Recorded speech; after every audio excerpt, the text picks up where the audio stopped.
You're watching the Batter Fans Network.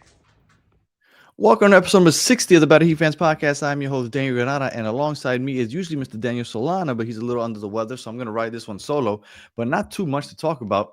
Solana was at the game last night. He was voicing his frustrations to me through text message, but it's funny because we had talked about it a couple days ago. No, actually, I think it was the last episode because we were talking about how cool the 20th anniversary celebration would be, and it was cool seeing all the team back together. They brought the banner back down from 2006. Very cool moment. But I reminded Solana, and we were talking about how it's just unfortunate coincidence that it feels like whenever the Heat have some type of ceremony or celebration, that the team just, I don't know if it gets unfocused or it just, I don't know what it is, but it never ends up well. The last one that I remembered was I was there for when they named the court, the Pat Riley court at Kaseya Center, and they put Pat Riley's name on the court, and then they ended up getting their ass kicked by the Orlando Magic. Last night, again, big celebration, and I'm the one that came out here and said, "Hey, in the next 14 games, they'll go 11-3." Not off to the best start with that loss. They got handled pretty well by the Hawks. And it was just not very competitive from the start, unfortunately. But you know what? I feel like that is something that is commonplace nowadays when the trade deadline is coming and there's a team that's heavily rumored to be in trade discussions. Because I feel like maybe that the players just kind of get in their own heads a bit.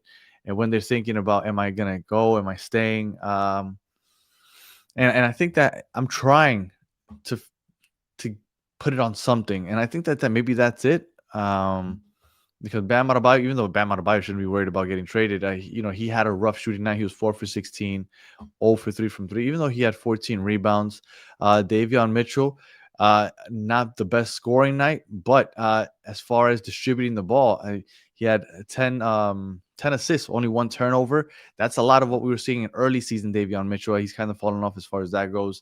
Jaime, I'm about to say Jaime Rodriguez. Sorry, I was just talking football on another soccer podcast. I was talking about James Rodriguez, but Jaime Jaquez, 21 points. He was 9 for 17 from the field, 8 rebounds, 3 assists. He always fills up the stat sheet, and I feel like when we're talking about trade deadlines, we know that Tyler Hero would probably obviously be a name. Norman Powell didn't play last night, and neither Andrew Wiggins, obviously, but still, even without them, you should be hopefully beating the Hawks. But anyway, what I was going to say, uh, players that are possibly getting traded if a Giannis trade were to happen would be a Tyler Hero. He didn't play. Maybe Andrew Wiggins. There's a lot of talk about him going back to Golden State. He's probably in the rumors. He's probably not sure what his future looks like, but he also didn't play. But players that did play, Khalil Ware. I mean, they marched him out there for 18 minutes last night. Maybe it's one more showcase to see if teams want to get him in a trade for Giannis, maybe Milwaukee. Jaime Jaquez and Pell Larson, I think, are the two big pieces that are a big part of this team. They've contributed so much, and that in a Giannis trade, we would probably end up losing one of the two, hopefully not both, because I do think that Pell Larson has showed that he is a vital part to this team. Especially as a starter, but even in the second unit, if Tyler Hero were to come back and he would go back to the second unit, I think Pell Larson is just a great player overall. He gives you just a little bit of everything. And then the way he takes charges, it's like watching Kyle Lowry again on the team because I haven't seen anybody take as many charges as him since Kyle Lowry. So getting onto the topic, I guess, of the week. So this was the last game before the trade deadline.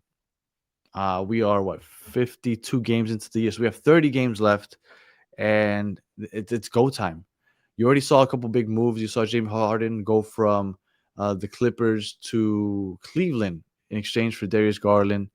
So that's one big move already. I believe there was another one. I'm blanking on it, but that's the one that comes to my mind. So in the next 36 hours, there might be movement, and it's going to be interesting because I don't think Milwaukee is in any rush to move Giannis because they could just do it in the summer.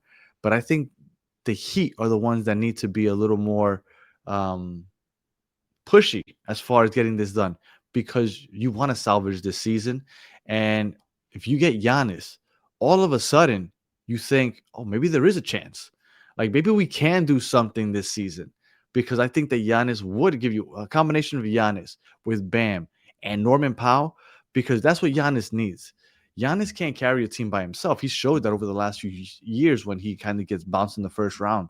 But when he has a go-to wing that can score and is good in the fourth quarter, Norman Powell, that could be your Chris Middleton. When you have a good center next to you, Bam Adebayo. Brook Lopez is nowhere near the player that Bam Adebayo is, but he was doing well when Brook Lopez was next to him. You have a good point guard that could defend. Drew Holiday, you have that in Davion Mitchell. Like, he has the pieces that all of a sudden, if Giannis comes to the Miami Heat, all of a sudden this team is a team that can compete for a championship. I'm not even saying he could be for a championship immediately. So I feel like this is crucial. Again, Milwaukee could sit on their ass and not do it and just wait for the offseason. I think the Heat are the ones that need to be on this and trying to make this happen. So I'm hoping that they can. You keep hearing that Miami's probably the most likely spot as far as the assets that they have to send back. But over the last 24 hours, I've heard more about Ja Morant than I have about Giannis. I'm not a big fan of Ja Morant coming to the Miami Heat, just because he's not a great shooter. I'm sure his athleticism would be fun to watch, but like, I'm worried. Like, does that mean, like, if we go after Ja, that the Giannis thing is out? Now, if you're telling me you're gonna bring both of them, now that's interesting. That would be interesting. A Ja Morant, a Giannis, a Bam, somehow keep Norman Powell. All of a sudden, that's interesting. But I don't know. I don't know if that's the case. But I've been hearing a lot of Ja Morant talk. I don't know about Giannis and Ja Morant. That would be interesting, though.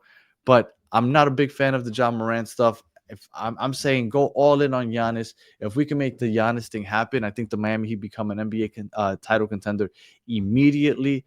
And all of a sudden, this inconsistent season kind of takes a turn, and all of a sudden, right now, we're thinking like, man, can we at least avoid the play-in? Because it seems like we're destined to go into the play-in against the Bulls and the Hawks again for like this 10th year in a row, it feels like. But all of a sudden, you get Giannis, you're only like 4 games out of third or fourth place. You start feeling pretty good about your chances to compete for an NBA title, and I think that that's where the Miami Heat should be. So we'll see. 36 hours to go. We'll probably go and have a show right after that trade deadline is done. If they make moves, if they don't, then it'll just be a whimper, and I guess we'll come on after the next game. But I don't know. I'm feeling good. I'm feeling like this might happen. So we just got to wait and see. If you're listening on audio, appreciate you listening to the end. Please leave 5 stars in a comment. If you watch on YouTube, like and subscribe. And we'll be back hopefully after the trade deadline to talk about how Giannis fits and what this is going to look like, the pieces we had to give up, and if we're going to be chasing another ring. So until the next one, have a good one.